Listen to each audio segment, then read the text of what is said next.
la última parte del capítulo 5, donde vemos que Pablo les exhorta a ellos a andar en el Espíritu en vez de andar en la carne, ¿no? Hemos visto la parte práctica del Evangelio de la Gracia, y en esta parte también vamos a entender algunas cosas más, especialmente de la parte práctica.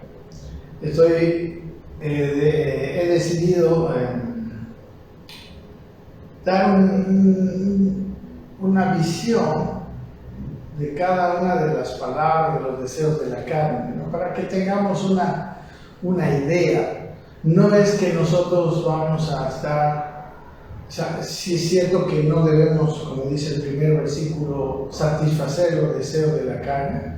Es bueno identificarlos, pero como vamos a ver, en realidad el vencer los deseos de la carne se logra más bien andando en el Espíritu, ¿no? Andando en una vida donde mi voluntad se rinde al Espíritu Santo. Entonces mi ser va a tener que ser fortalecido de tal manera que mi voluntad ame hacer lo que mi espíritu dice, ¿no? En contraposición con lo que mi carne quiere mandar hacer.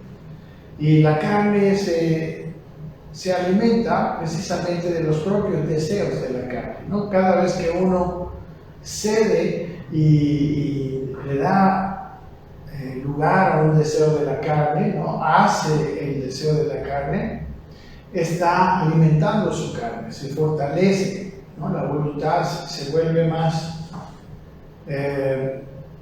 menos potente, menos fuerte contra los deseos de la carne, en la medida en que mi cuerpo quiere llevarme a mí a la esclavitud de la carne.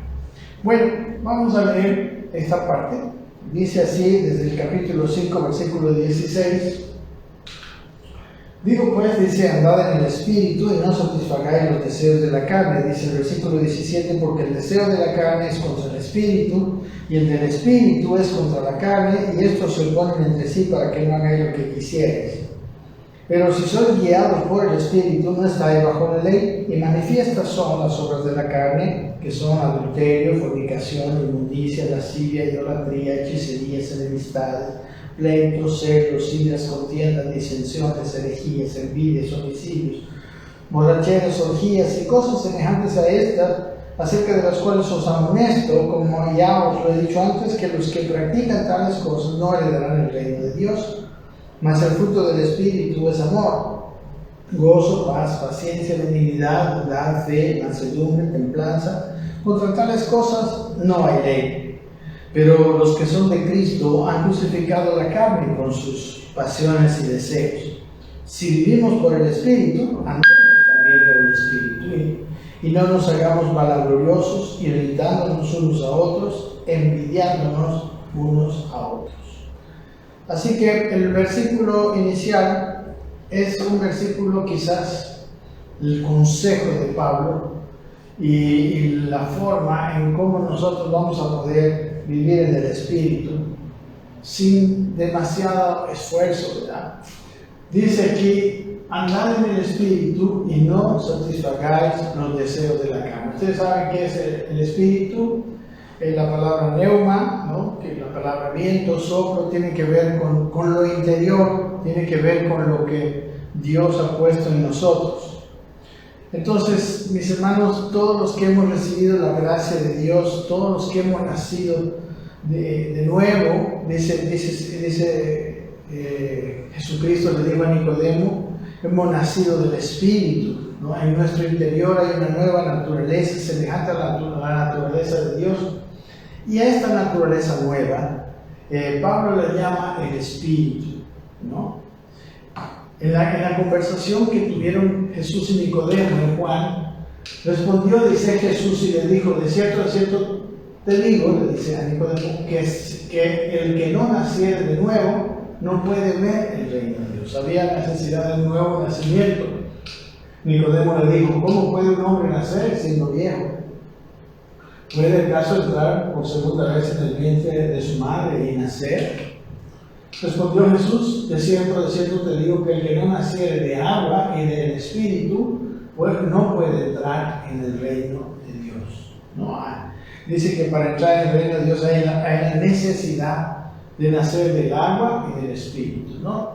Nacimiento del agua tiene que ver con lo que significaba el bautismo en aquel tiempo, ¿verdad?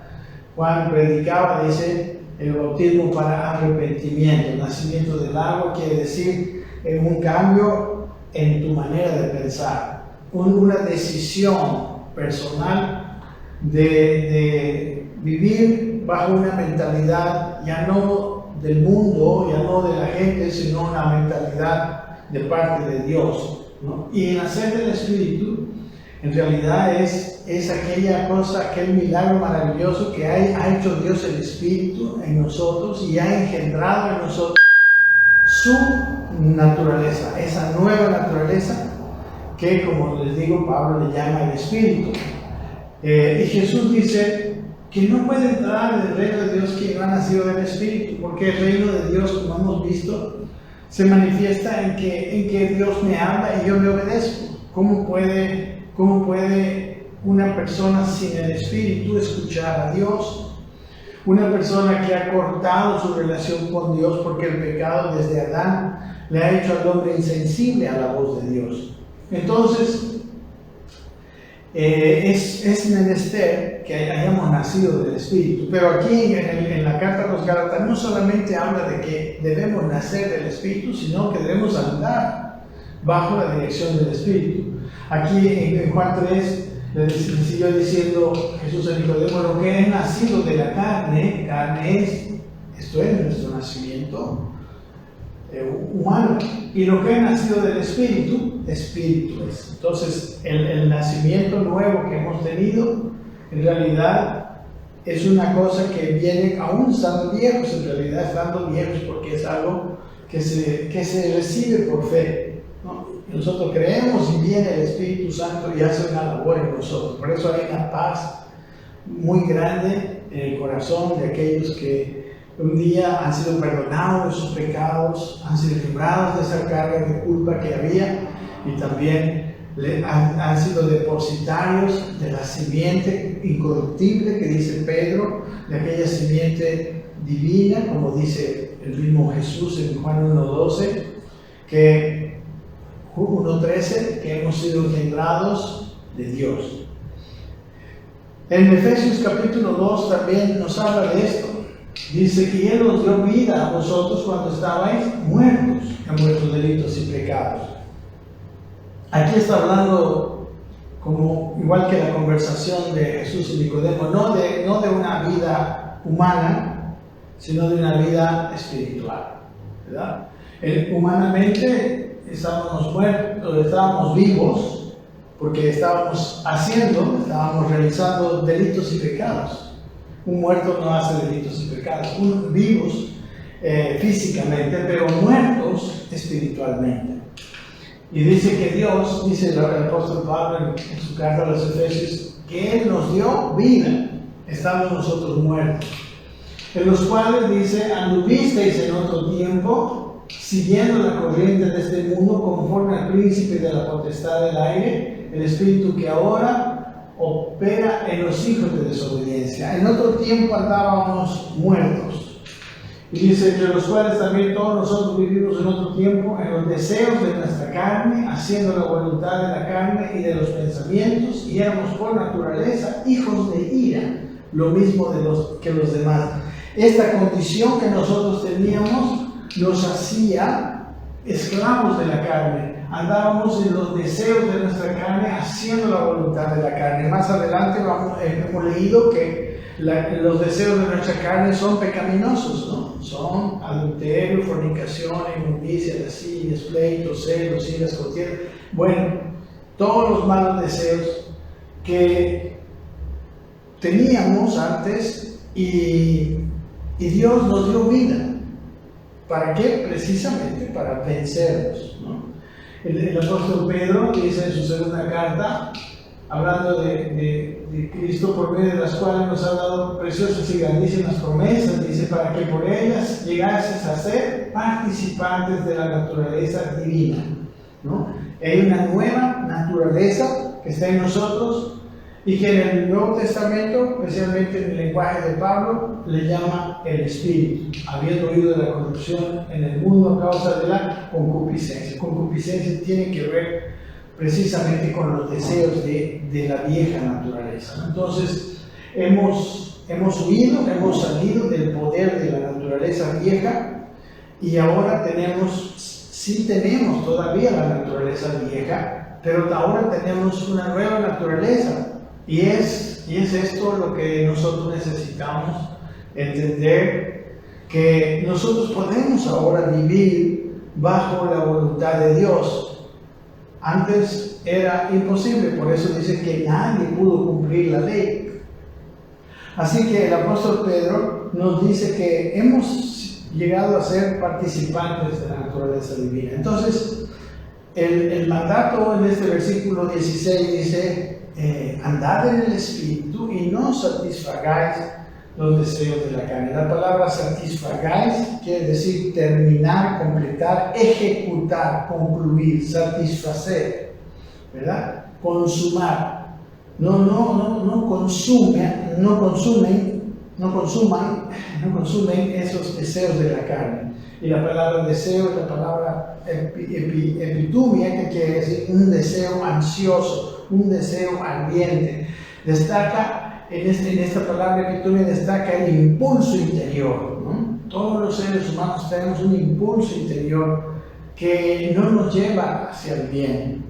En la historia bíblica vemos inmediatamente después de que Adán pecó, Caín, el primer hijo de Adán, mató a su hermano Abel. Luego, unos cuantos cientos de años más adelante, o miles de años más adelante, el estado de la humanidad era tan caótico que Dios decide destruirla por medio de un diluvio, ¿no? Decía el autor del libro del Génesis que la tierra estaba llena de violencia y el deseo en el corazón de los hombres era solamente de continuo el mal, ¿no? Entonces ahí había un desenfreno por haberse apartado de Dios, por Adán haber desobedecido y haber rechazado la guía de Dios, haber rechazado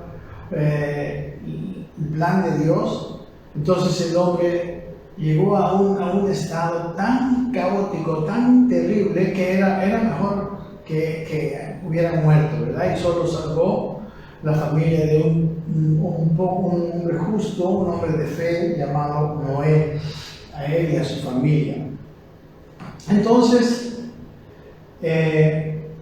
hemos huido por medio de Cristo. Entonces, aquí dice que no cumplamos. En Efesios 2:3, que hemos leído, dice, entre los cuales todos vivimos en otro tiempo, en los deseos de nuestra carne, haciendo la voluntad de la carne y de los pensamientos. Y éramos por naturaleza hijos de ira, lo mismo que los demás, ¿no? No solo de la carne, sino también de los pensamientos. Teníamos planes propios y hoy hemos definido vivir la voluntad de Dios, los planes que Dios tiene para nosotros, reconociendo algo que Adán no reconoció, que vivir independientes de Dios es la peor tragedia. Y la humanidad sin Cristo se ve que está yendo hacia eso, ¿no? Basta ver las noticias, basta ver las noticias en la política, las noticias en los países, las guerras, tantas cosas que evidencian que el hombre está naturalmente haciendo esos deseos que en realidad lo están destruyendo. Y la única solución es la venida de Cristo a nuestro corazón y nuestra sumisión al Espíritu Santo. Entonces lo que dice, no consumas, no cumplas las viejas codicia, las viejas concupiscencias, las viejas pasiones de la naturaleza vieja, más bien anda en el Espíritu. Porque antes andábamos en eso, pero ahora dice en el capítulo 2:1 de Efesios, Él nos dio vida y una vida espiritual. Y dice el apóstol Pablo en su carta a los Colosenses, también dice más o menos lo mismo, hacer morir pues lo terrenal en vosotros. ¿Qué es lo terrenal? Es esa parte. Y hacer morir en realidad no quiere decir como cometer suicidio, con hacerle daño a mi cuerpo, no, sino hacer morir quiere decir negarle su expresión, negar la satisfacción de sus deseos malvados. Precisamente lo que dice en el capítulo 2, en el capítulo 5, 16 de aquí, ¿no? Entonces, hacer morir lo terrenal, que son fornicación, impureza, pasiones desordenadas, malos deseos y avaricia, que se debate. O sea, aquí también han dado una lista, ¿no? Cosas por las cuales, dice, la ira de Dios viene sobre los hijos de desobediencia, en las cuales vosotros también anduvisteis en otro tiempo cuando vivíais en ellos. Entonces, el Señor les dice el Señor a través de Pablo a los Gálatas, que no satisfagan los deseos de la carne y que más bien anden guiados por el Espíritu. ¿Por qué? Dice el versículo siguiente, porque el deseo de la carne es contra el Espíritu y el del Espíritu es contra la carne, y estos se oponen entre sí para que no hagáis lo que quisierais. Desde el momento en que nosotros recibimos a Cristo, hay un conflicto en nuestro interior, ¿no? Hay una guerra de deseos. Y estos deseos, como dice aquí, se oponen entre sí, son opuestos.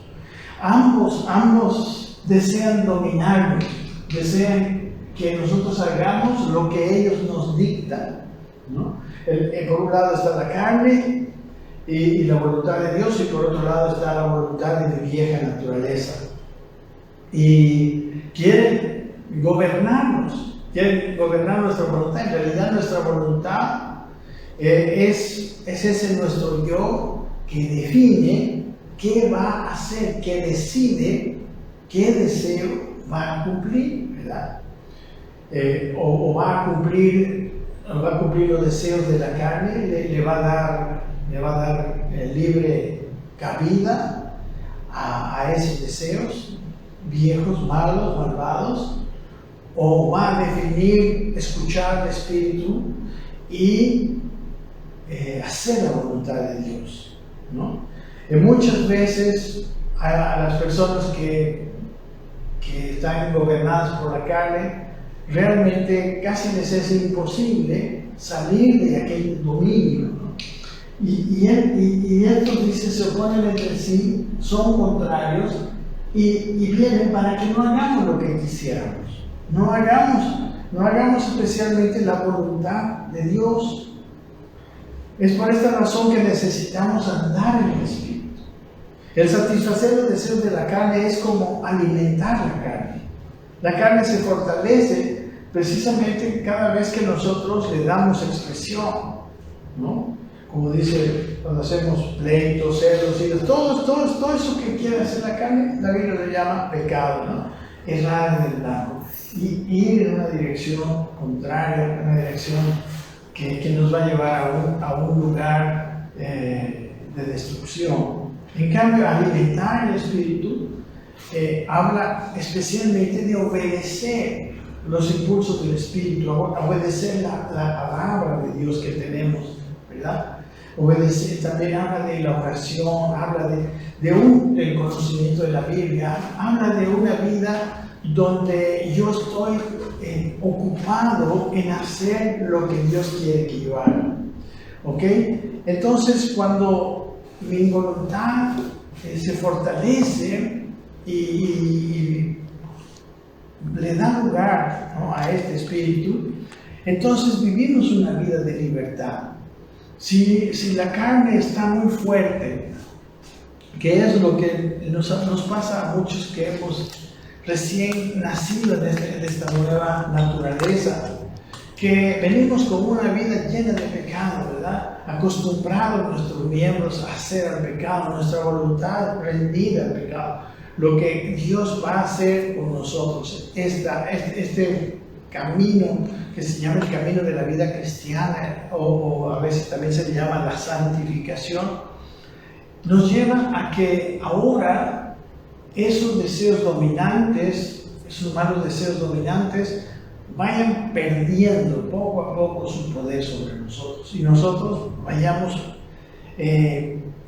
cada vez siendo más libres, ¿no? En la medida en que yo defino, decido y me encamino y empiezo a escuchar espiritualmente, ¿verdad? Porque ¿cómo voy a oír a Dios? ¿Cómo voy a obedecer si no lo escucho, ¿no? Entonces también habla de un caminar de oír a Dios, no solamente a través de la Biblia, a través de predicaciones y palabras de personas usadas por Dios, sino también de forma personal.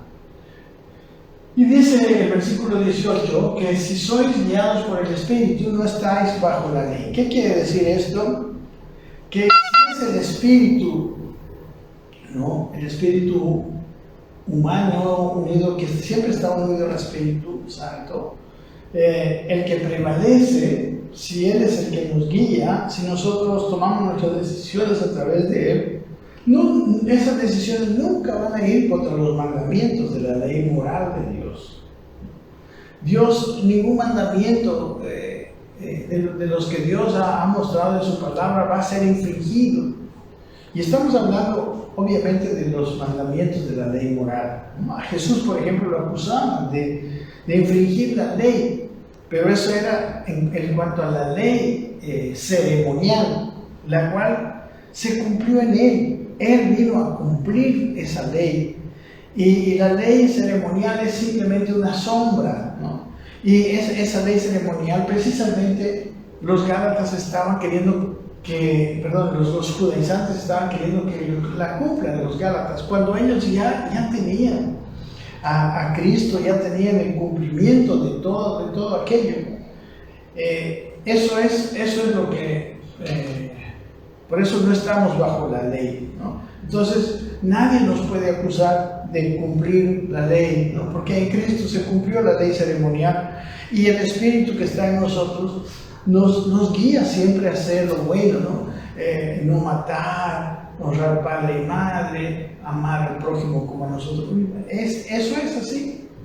Jesús mismo dijo: no penséis que he venido para abrogar la ley o los profetas. No he venido para abrogar, sino para cumplir, ¿no? Para completar, para que toda la ley se cumpla, ¿no? En mi venida. Eso es lo que está diciendo. Yo vengo, dijo Jesús, a hacer el cumplimiento de la ley.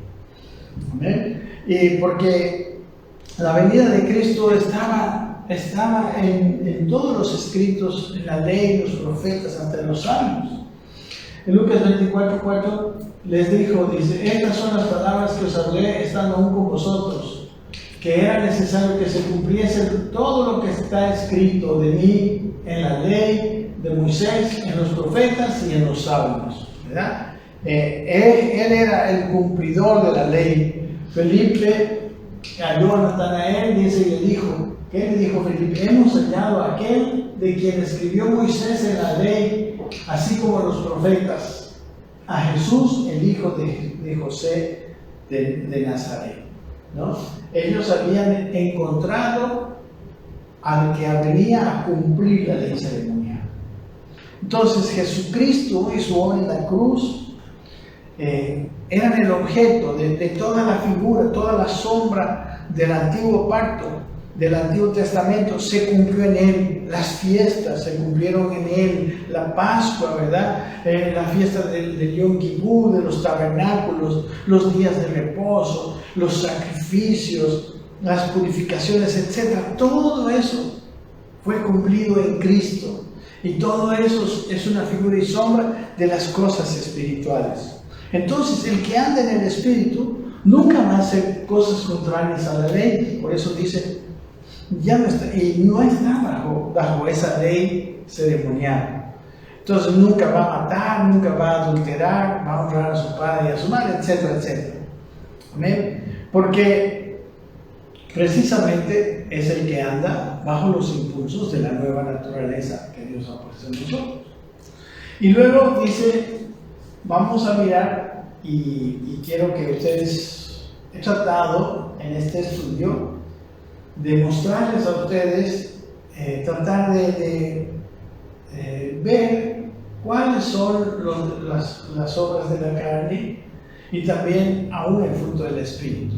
Más que nada para que las reconozcamos, más que nada para que nosotros veamos, es más para que nosotros examinemos nuestra vida y veamos, no para vencernos por nuestras fuerzas, sino para que veamos si el Espíritu realmente está dominando, está creciendo, si vivimos vidas espirituales o estamos viviendo vidas carnales. Y como dice aquí, que si vivimos así, nunca entraremos al reino de los cielos. Entonces necesitamos ver, ¿no? Y yo quiero que cada uno de nosotros pueda identificar estas cosas. Y porque, miren, yo sé que todos los que hemos nacido del Espíritu tenemos un impulso interno del Espíritu, pero si nuestra mente no acompaña a ese impulso del Espíritu, probablemente vamos a vivir unas vidas así medio dobles, ¿no? Viviendo y haciendo las cosas, satisfaciendo los deseos de la carne, pero al mismo tiempo el espíritu se siente contristado, ¿verdad? Cada vez que un cristiano peca, que un cristiano haga algo malo, hay una cosa que no le deja, y es que el espíritu, la nueva naturaleza que está en él se siente ofendida, se siente mal. Por eso dice que las obras de la carne son, dice, manifiestas. La palabra manifiesta, la palabra fanea, son abiertas a la vista, son visibles, ¿verdad? Son notorias, quiere decir, ¿no? Se descubre. Entonces una persona que anda en la carne se puede reconocer por medio de ver estas cosas en su vida, estas manifestaciones en su vida. Y son evidentes aquellas acciones que proceden de la naturaleza vieja, ¿no? Que son, dice, empieza con la palabra adulterio. Adulterio es la palabra moikea. Adulterio habla de unirse a la esposa de otro hombre, o una mujer unirse al esposo de otra mujer. Y yo quiero mostrarles es como una historia, como si fuera una historia en general de cómo muchas personas han caído del adulterio, ¿no? Que está en el libro de Proverbios en el capítulo 7. Vamos a leer bastante rápido porque es todo el capítulo que quiero que leamos, pero leámoslo con todo el corazón, leámoslo entendiendo lo que está pasando. El libro de Proverbios es un libro de la sabiduría, es un libro que nos lleva a vivir sabiamente y a vivir la mejor vida que podamos tener. Dice así el capítulo 7 de Proverbios: hijo mío, dice, guarda mis razones y atesora contigo mis mandamientos. Guarda mis mandamientos y vivirás, y mi ley como la niña de tus ojos. Lígalos a tus dedos, escríbelos en la tabla de tu corazón. Dice, di a la sabiduría, tú eres mi hermana, y a la inteligencia llámala parienta, para que te guarden de la mujer ajena. Miren que toda la sabiduría de la cual está hablando Salomón era para que te guarden de la mujer ajena y de la extraña que ablanda sus palabras. Porque mirando yo por la ventana de mi casa, aquí cuenta una historia que nos va a llevar a ver cómo han sido atraídos al adulterio. Mirando yo por la ventana de mi casa, por mi celosía, Vi entre los simples y consideré entre los jóvenes a un joven falto de entendimiento, sin sabiduría. Dice, el cual pasaba por la calle junto a la esquina e iba camino a la casa de ella. A la tarde del día, cuando ya oscurecía, en la oscuridad y tinieblas de la noche, cuando he aquí una mujer que sale al encuentro, con atavío de ramera y astuta de corazón, alborotadora y rencillosa, sus pies no pueden estar en casa. Mis amados, esto está hablando de un hombre, de un varón, pero se aplica perfectamente y exactamente también a una mujer, ¿verdad?, que comete adulterio, ya sea varón o sea mujer. Aquí toma como ejemplo al varón y sigue diciendo, unas veces está en la calle, otras y otras veces en las plazas, dice, acechando por todas las esquinas. El adulterio, mis amados hermanos, es algo bastante común en nuestro tiempo, en nuestro medio. Ya es como algo casi necesario. O sea, no sé, la fornicación y el adulterio se han convertido en cosas normales en muchos casos, en muchos lugares. Hay personas que incluso se van entre parejas y intercambian parejas como si nada. Pero lamentablemente no están viendo lo peligroso, lo grave que es eso para sus vidas espirituales. Dice, se asió de él la mujer, ¿verdad?, que había venido, esa mujer, y le besó, dice, con semblante descarado dijo, sacrificios de paz había prometido, hoy he pagado mis votos. Aún religiosa había sido la mujer, e iba al templo y pagó sus votos. La religión es así. Por tanto, he salido a encontrarte, le dice al hombre. Buscando diligentemente tu rostro, te he hallado. He adornado mi cama con colchas recamadas con cordoncillo de Egipto. He perfumado mi cámara con mirra, aloes y canela. ¿No? Cómo el adulterio se muestra como algo tan deseable. Dice, ven, embriaguémonos de amores hasta la mañana. Alegrémonos en amores. Mire la descripción, alegrémonos en amores. Porque el marido no está en casa, se ha ido a un largo viaje. La bolsa de dinero llevó en su mano, el día señalado volverá a su casa. La mujer lo rindió con la suavidad de sus muchas palabras, le obligó con la salamería de sus labios. Al punto, dice, se marchó tras ella, como va en buey al degolladero, como el necio a las prisiones para ser castigado. Miren esta figura, cómo se ve espiritualmente a aquellas personas que se están dejando llevar al adulterio. Como el ave que se apresura a la red y no sabe qué es contra su vida, hasta que la saeta traspasa su corazón. Ahora pues, hijos, oídme, dice, y estad atentos a las razones de mi boca. Está hablando de la sabiduría. No se aparte tu corazón a sus caminos, no hierres en sus veredas, en las veredas del adulterio, porque a muchos ha hecho caer heridos y aún los más fuertes han sido muertos por ella. No hay nadie que pueda decir, yo soy fuerte contra estas tentaciones. La Biblia, como hemos visto en nuestro estudio de los Corintios, dice huir de la fornicación. Camino al Seol es su casa, que conduce a las cámaras de la muerte. Amén. Amados hermanos, esta es una historia muy vívida, ¿no?, que nosotros necesitamos ver. El camino de la muerte espiritual, el camino del adulterio. Amén. El versículo capítulo 7, 27 dice, el camino al Seol es su casa y conduce a las cámaras de la muerte. Pareciera ser que conduce a las cámaras de la felicidad o del placer, pero al final llega a la muerte. ¿Ok? Entonces el primer deseo de la carne es adulterio. El segundo es semejante, dice, es fornicación. ¿no? La palabra fornicación es la palabra porneia, ¿no? Se usa, dice aquí en el diccionario, dice, de una relación sexual ilícita, incluyendo todo tipo de práctica sexual inmoral.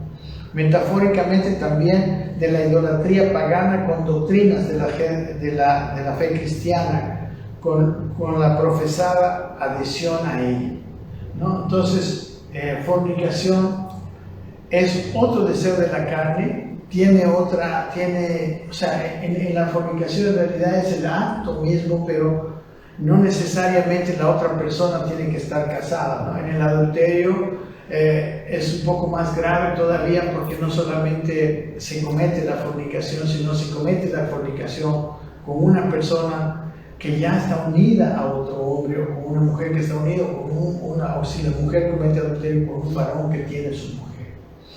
Y le da más, es más pesado el pecado. Pero fornicación es esto, ¿no? Dice en el 1 Corintios 6:12, todas las cosas me son lícitas, dice, mas no todas convienen. Todas las cosas me son lícitas, ¿no? Yo no me dejaré dominar de ninguna. Dice, las viandas para el vientre y el vientre para las viandas, ¿no? Hablando de la comida. Pero tanto al uno como las otras destruirá Dios. Dice, pero el cuerpo no es para la fornicación, sino para el Señor, y el Señor para el cuerpo. Aquí la palabra de Dios nos dice que el cuerpo es para el Señor. Y dice, sigue diciendo en 1 Corintios 6, y Dios que levantó al Señor, también a nosotros nos levantará con su poder. Dice, ¿no sabéis que vuestros cuerpos son miembros de Cristo? Quitaré pues los miembros de Cristo y los haré miembros de una ramera. Dice, de ningún modo. O sea, una persona que se mete con una ramera o se mete en fornicación, está compartiendo el cuerpo que es de Dios. Recuerden que nuestro cuerpo es templo del Espíritu Santo. Y todo esto está mirando. Dice, ¿no sabéis que el que se une con una ramera, dice, es un cuerpo con ella? Porque dice, los dos serán una sola carne. Hay una cosa bien tremenda que nosotros no la vemos, pero que está en el interior, que se rompe, que se quiebra cuando el hombre comete fornicación. Dice, pero el que se une al Señor, un espíritu es con él. ¿Cómo tener la unión con el Señor espiritual y el cuerpo, que es el lugar donde el Señor debe habitar, tenerlo en fornicación? Es una total contradicción y le lleva al hombre a estar afuera. Dice en la carta a los Tesalonicenses, pues la voluntad de Dios es vuestra santificación, que os apartéis de fornicación, que cada uno de vosotros sepa tener su propia esposa en santidad y honor. ¿No? Si una persona, todos necesitamos nuestra esposa, la relación sexual con la esposa es buena, es deseable, eso no es fornicación. Pero el deseo, la relación con alguien que no es mi esposa, eso es fornicación, y puede llegar a ser incluso adulterio cuando yo estoy casado o cuando la otra persona está casada. En Mateo 23-27, Jesús,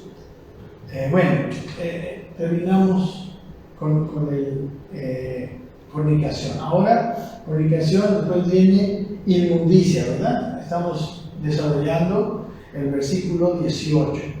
Inmundicia, que es la palabra acatarse, dice, denota suciedad física o también moral, ¿no? En realidad la suciedad física es una figura de la suciedad moral. Entonces, dice, sugiere que el hecho de que la sensualidad y las falsas doctrinas están normalmente asociadas con lo que se llama inmundicia. Y vamos a ver algunos pasajes, como vamos a hacer con todos los versículos, algunos pasajes donde está esa palabra para poder tratar de captar qué quiere decir, ¿no? Por ejemplo, en Mateo 23-27, hablando de la inmundicia, Jesús les está hablando a los escribas y fariseos hipócritas, dice, porque sois semejantes a los sepulcros blanqueados, que por fuera la verdad se muestran hermosos, mas por dentro están llenos de huesos muertos y de toda inmundicia, ¿no? Digamos, la apariencia externa, una persona pulcramente vestida, una persona físicamente limpia, adornado, todo, pero aquí habla de que la inmundicia es una suciedad interna, malos pensamientos, ¿no? Tantas cosas que pueden ser contaminantes en el interior, ¿no? Rencores, los mismos deseos, malos deseos sexuales, odios, deseos de matar, deseos codiciosos, ¿no? Envidias de otros, etc. Todo eso es inmundicia. Dice Romanos 16, hablo como humano, dice, por vuestra humana debilidad, que así como para iniquidad presentasteis vuestros miembros para servir a la inmundicia y a la iniquidad, así ahora para santificación presentad vuestros miembros para servir a la justicia. ¿No? Esto es un paralelo, podemos decir, al versículo 16. Digo pues, andad en el Espíritu y no satisfagáis los deseos de la carne. No pongas tus miembros para servir a la inmundicia, a la suciedad que está precisamente en la carne y a la iniquidad, sino más bien pon tus miembros, tu cuerpo, tu ser, tu vida, para servir a la justicia. Eso es lo que dice en capítulo 6, versículo 19 de Romanos, porque cuando erais esclavos del pecado, erais libres acerca de la justicia, ¿no? Antes de haber recibido a Cristo, era casi inevitable, ¿verdad?, que nosotros estuviéramos en todas esas cosas malas, ¿verdad? Y si alguna cosa buena había, no era totalmente buena, ¿no? Siempre había un deseo egoísta detrás de todo. Pero la nueva naturaleza del Señor en nosotros nos trae como fruto, vamos a ver más adelante, el fruto del Espíritu. Dice en Efesios capítulo 5, andad en amor, dice, como también Cristo nos amó y se entregó a sí mismo por nosotros, ofrenda y sacrificio a Dios en olor fragante. Y en contraposición, versículo 3, pero, dice, fornicación y toda inmundicia o avaricia, ni aun se nombre entre vosotros como conviene a santos, ¿no? Dice que fornicación y toda inmundicia, ¿no? La fornicación es también una inmundicia, o avaricia es también una inmundicia. Ni aun se nombre entre vosotros, dice, como conviene a santos, ni palabras deshonestas, ni necedades, ni truhanerías que no convienen, sino antes bien acciones de gracia. Todas esas cosas que ensucian el corazón se le llama inmundicia. Bueno, luego la otra es lascivia, ¿no? Fornicación, ¿cómo se llama? Adulterio, fornicación, inmundicia, lascivia. La palabra lascivia es la palabra asergeia. Denota, dice, exceso, desenfreno, indecencia, ¿no? Es ese deseo, precisamente el deseo de la carne, pero con intensidad, libre. Y miren y ese deseo, la lascivia, es algo que está adentro de nosotros, precisamente está pues en la carne. En Mateo 7:20, cuando los fariseos le estaban criticando porque sus discípulos estaban comiendo comida con las manos sin lavar y le estaban diciendo que estaba cometiendo un pecado, y él dijo, lo que está entrando en su boca no los está contaminando, sino lo que sale de su corazón, eso es lo que contamina al hombre. Dice en Marcos, en este pasaje, Marcos 7, dice, pero decía que lo que del hombre sale, eso contamina al hombre, porque de dentro del corazón de los hombres salen los malos pensamientos, los adulterios, las fornicaciones, los homicidios, los hurtos, las avaricias, las maldades, el engaño, la lascivia, la envidia, la maledicencia, la soberbia, la insensatez. Aquí usa la palabra lascivia. Todas estas maldades, dice, de dentro salen y contaminan al hombre. Están metidas en esa vieja naturaleza, ¿verdad? Y Dios quiere que no andemos en esa lascivia, que no le demos lugar a ese deseo errado. Dice Efesios 4:17, esto pues digo y requiero del Señor, que ya no andéis como los otros gentiles que andan en la vanidad de su mente, teniendo el entendimiento entenebrecido, dice, ajenos de la vida de Dios por la ignorancia que en ellos hay, por la dureza de su corazón. Miren, cuando empezamos Dios empieza a venir, nos empieza a alumbrar los ojos, nuestro entendimiento deja de estar entenebrecido y ya no somos ajenos a la vida de Dios, sino somos propios a la vida de Dios. Pero la carne es ajena a la vida de Dios.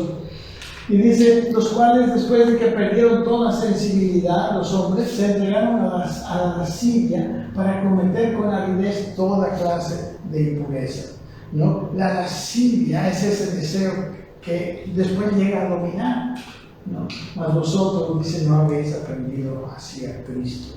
Entonces, la lascivia es ese deseo insufrible, ¿no? En 2 de Pedro, el apóstol dice, pero hubo también falsos profetas entre el pueblo, como habrá entre vosotros falsos maestros, que introducirán encubiertamente herejías destructoras, y aún negarán al Señor que los rescató, atrayendo sobre sí mismos destrucción repentina. Los que vienen con falsas enseñanzas, falsos maestros, vendrán a ser destruidos de forma repentina. Y muchos seguirán su disolución, ¿no? La palabra disolución en el original es la misma palabra asergei, lascivia. Su disolución por causa de los cuales el camino de la verdad será blasfemado. Un falso maestro normalmente tiene este problema de andar guiado por la carne. Los falsos no solamente tienen un falso concepto por equivocación, sino los falsos tienen dentro de sí están sucumbiendo a los deseos de su carne.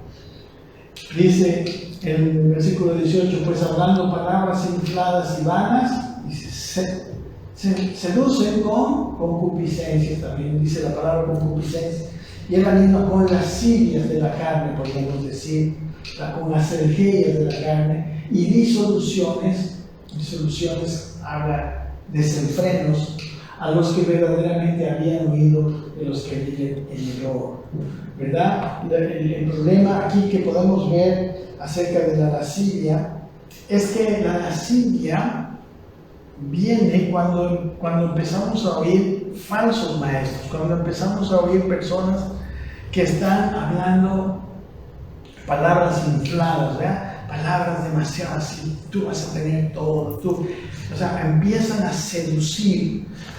¿Cuántas veces nosotros damos no por amor, no estamos dando por compasión, sino damos porque los falsos introdujeron en nosotros una ¿cómo podemos decir? Es como hacer un negocio. Introdujeron en nosotros un deseo y damos como para recibir, o sea, damos como para, o sea, lo que hacen ellos es despertar la avaricia en nosotros, despertar el deseo de riqueza. Y usan la palabra, pero la usan mal, usan como que dice, seduciendo con concupiscencias de la carne, seduciendo a las personas. Es increíble lo que en muchos lugares se logra conseguir en términos materiales, en términos económicos, pero lo que hacen es que con palabras infladas, aquí dice, seducen a las personas, ¿no? Usando su propia avaricia. En Judas, también hablando de los falsos, Judas dice, porque algunos hombres han entrado encubiertamente, los que desde antes habían sido destinados para esta condenación, hombres impíos que convierten en libertinaje la gracia de nuestro Dios y niegan a Dios, el único soberano, de nuestro Señor Jesucristo. La palabra lascivia en este contexto está traducida como libertinaje. Convierten en lascivia la gracia. Transforman la gracia que nosotros, como estamos viendo, la gracia de nosotros, que nosotros tenemos, no es para hacer lo malo. Eso es lo que precisamente Pablo está diciendo. Andad en el Espíritu, para que no satisfacer los deseos de la carne. En realidad la gracia viene para darnos victoria contra los deseos de la carne. Tenemos todavía tiempo. Dice el versículo siguiente: idolatría, hechicerías, enemistades, pleitos, celos, iras, contiendas, disensiones, herejías. Sigue dando la larga lista de los deseos de la carne. Sigue con la palabra idolatría. Idolatría es una transliteración, porque en el griego es la palabra idolatría, de donde procede el término castellano, viene de la palabra eidolón, que quiere decir ídolo, y latreia, servicio a ídolos, ¿no?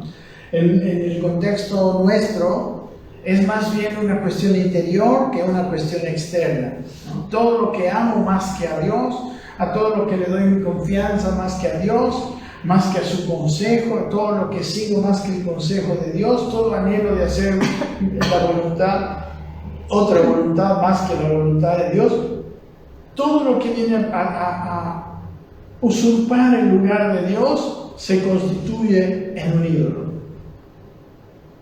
Hoy nosotros no tenemos los mismos ídolos que en aquel tiempo, ¿no?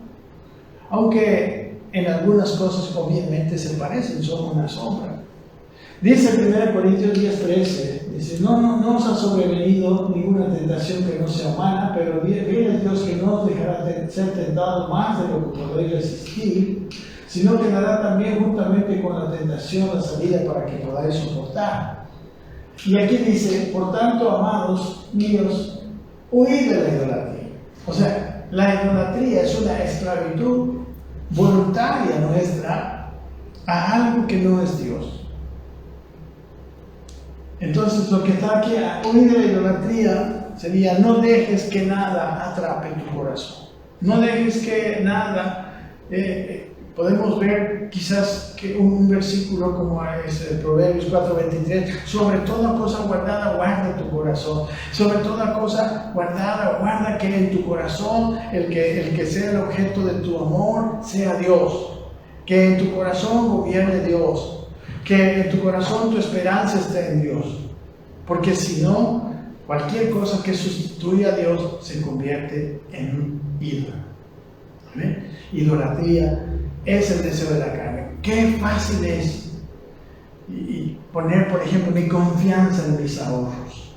Mi confianza en mis ahorros. ¿Qué confianza hay cuando yo tengo buenos ahorros? Qué tranquilidad. Pero es mi carne la que está, poniendo su confianza en eso. Porque nosotros sabemos que el único confiable, inmutable, es Dios. Y dice el versículo 15: como a sensatos os hablo, juzgad vosotros lo que digo. Cuídense de la idolatría. Ustedes ahora son sensatos. Amén. Por eso dice también en su carta a los Colosenses: haced pues morir lo terrenal en vosotros, dice, fornicación, tuvimos deseos de impureza, pasiones desordenadas, y malos deseos, y avaricia, que es idolatría, ¿no? Aquí también la avaricia la identifica como idolatría, ¿verdad? La avaricia, ese deseo de tener más, ese deseo insaciable de tener más. ¿Para qué? Para poder tener una base, podemos decir. Y mi base se está poniendo en algo material, y ese material es destructible. Mi base debe estar en Dios. Mi base debe estar en mi confianza en Dios. Por eso, más que hacer cosas como dice en el Sermón del Monte, no te hagas tesoros en la tierra, hazte tesoros en el cielo. Porque si tú fortaleces el espíritu, si tú creas en ti una fe sana, fuerte, madura, tu confianza siempre estará en aquel que es el único digno de confianza, el único que permanece para siempre, el único que es confiable. Bueno, ¿no? Idolatría. Luego, hechicerías. La palabra hechicerías, en el idioma original, la palabra farmacia, ¿no? que de ahí deriva la palabra farmacia. Dice el diccionario, significaba primariamente la utilización de medicinas, fármacos, encantamientos, después también envenenamiento, luego hechicería. En la hechicería, la utilización de drogas, tanto si eran sencillas como si eran potentes, iba generalmente acompañada de encantamientos e invocaciones a poderes ocultos, de la aplicación de diversos amuletos, etc., ¿no? Todo ello con la pretensión de proteger al paciente de la atención y el poder de los demonios, pero en realidad era para impresionar al paciente que se le daba estas drogas, ¿no? Generalmente el uso del alcohol y las drogas, hermanos, son los principales deseos de la carne, porque el alcohol y las drogas le dan rienda suelta, ¿no? Inducen a un estado de esclavitud espiritual. También el alcohol y las drogas quitan los frenos, ¿no?, a los malos deseos de la carne. Entonces, cualquiera de estos, no solo para provocar embriaguez, sino para, en este caso, para cualquier acción idolátrica, ¿no? Hermanos, nada de los fármacos debe llevarnos a esto. He encontrado poco material. En el Apocalipsis está un poco la palabra farmaqueia. Miren, en Apocalipsis 9:20 dice: y los otros hombres que no fueron muertos con estas plagas, está hablando de cuando ya fueron de los juicios, ¿no?, que venían. Dice: ni aún así se arrepintieron de las obras de sus manos, ni dejaron de adorar a los demonios, y a las imágenes de oro, de plata, de bronce, de piedra y de madera, las cuales no pueden ver ni andar, y no se arrepintieron de sus homicidios, ni de sus hechicerías, ni de su fornicación, ni de sus hurtos. Ahí está la palabra farmacia, de sus farmacias, no se arrepintieron, ni aún con el juicio que había venido. El capítulo 18 dice: luz de lámpara no alumbrará más en ti, ni voz de esposo ni de esposa se oirá más en ti, porque tus mercaderes eran los grandes de la tierra, pues por tus hechicerías fueron engañadas las naciones, ¿no? La hechicería engañó a las naciones. Aquí vemos que la hechicería es algo que se usa para engañar a las naciones, ¿no? También es muy sabido que muchos gobernantes tienen hechiceros y usan estas cosas para un dominar, ¿no? Y aquí dice que fueron engañadas las naciones, y dice que en ellas se halló la sangre de los profetas y de los santos y de todos los que han sido muertos en la tierra. La hechicería es terriblemente mala. Otra, después de hechicerías, viene la palabra enemistades. La palabra enemistad es la palabra hostilidad, ¿no? Oposición, tener enemigo, viene de enemigo. Por ejemplo, dice Lucas 23:12, dice: se hicieron ese día Pilatos y Herodes aquel día porque antes estaban enemistados, estaban peleados, ¿no? Enemistades hablan de esas peleas que tenemos con otras personas, que hemos cortado relaciones. Eso es también un deseo de la carne. Mateo 13:34 le refirió otra palabra diciendo: el reino de los cielos es semejante a un hombre que sembró una buena semilla en el campo, pero mientras dormían los hombres vino su enemigo, ¿no? Alguien contrario. Esa es la palabra enemistad. Personas que sembró la cizaña del trigo y se fue, vino a hacer daño. Son aquellas personas a las que les tenemos rabia o que nos tienen rabia a nosotros, que son enemigos. Esto es un deseo de la carne también. ¿Ok? Bueno, pero se nos acabó el tiempo. Aquí quedamos y vamos a continuar tratando de ver los versículos en los que se encuentran y la definición de cada uno de estos deseos de la carne y también del fruto del Espíritu. Espero que el próximo martes terminemos. Yo les estoy tratando de ahorrar en la búsqueda, ¿no?, a todos los estudiosos de la Biblia, y aquí tenemos varias cosas que le pueden ayudar a usted que está estudiando. ¿Ok? Vamos para adelante, que el Señor les bendiga, y espero que lo que he estado tratando de ver, porque lo que he estado viendo es la palabra misma en el original, ¿no?, en qué versículos estaba en el Nuevo Testamento.